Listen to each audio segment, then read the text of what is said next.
Welcome to today's 5-minute Bible study in the book of Deuteronomy. Today we're looking at Deuteronomy chapter 16, verses 16 through 17.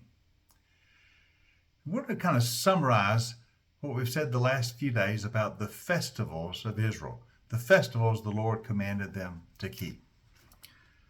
3 times a year, all your men must appear before the Lord your God at the place he will choose, at the festival of unleavened bread, the festival of weeks, and the festival of tabernacles.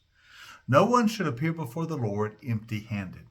Each of you must bring a gift in proportion to the way the Lord your God has blessed you.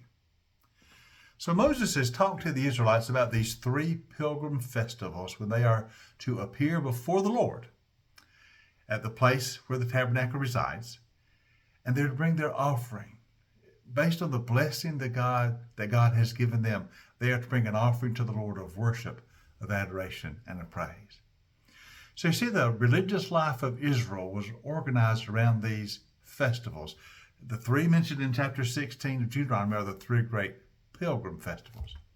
Now, they're not all the festivals of Israel. If you look at Leviticus chapter 23, we see that there were ordained 7 annual festivals for the children of Israel.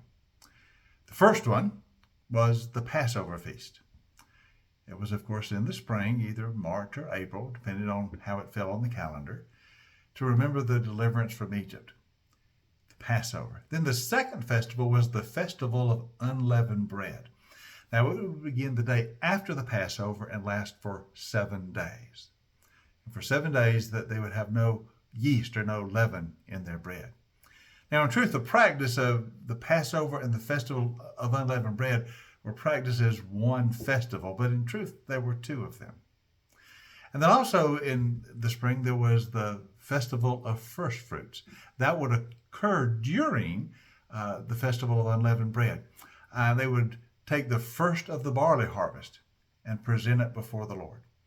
So the first 3 festivals in the spring are Passover, festival of unleavened bread, and first fruits. And then 50 days after first fruits, so this would be in the early summer, maybe late May, early June, would be the festival of weeks, or the festival of Pentecost. Those are the first 4 festivals: Passover, unleavened bread, first fruits, weeks, or Pentecost. And then in the fall, you have 3 more festivals in the 7th month of the year, which would fall around October. The first festival is the first day of the month, and that is the festival of trumpets, when the trumpets would be sounded to call Israel to worship the Lord. Later on in Israelite history, that would be recognized as the first day of the civil year. The festival of trumpets is also called Rosh Hashanah. And then on the 10th of that 7th month would be the Day of Atonement. That is the most holy day in the Jewish calendar, when the high priest would enter the Holy of Holies to make offering for the sins of the people. And then a few days after the Day of Atonement would, of course, be the festival of tabernacles, or the festival of booths. So these were the 3 fall festivals, all occurring in the same month.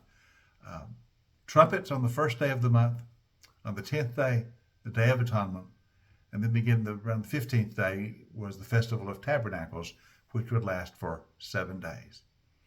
So Israel had these 7 festivals that they organized the year around. 7 appointed times to meet with the Lord and worship him as a people, a community of faith. And these festivals reminded them they were the Lord's people. They were the redeemed of the Lord. And they were to live their lives in allegiance to him because he had saved them and made them his own. So these festivals of Israel are so very important. Passover, unleavened bread, first fruits, weeks, or Pentecost, trumpets, the Day of Atonement, and tabernacles. These are the 7 festivals of the life of ancient Israel. Now, the three of those are mentioned in Deuteronomy 16. What we've been talking about, those are the pilgrim festivals: Passover, weeks, and tabernacles.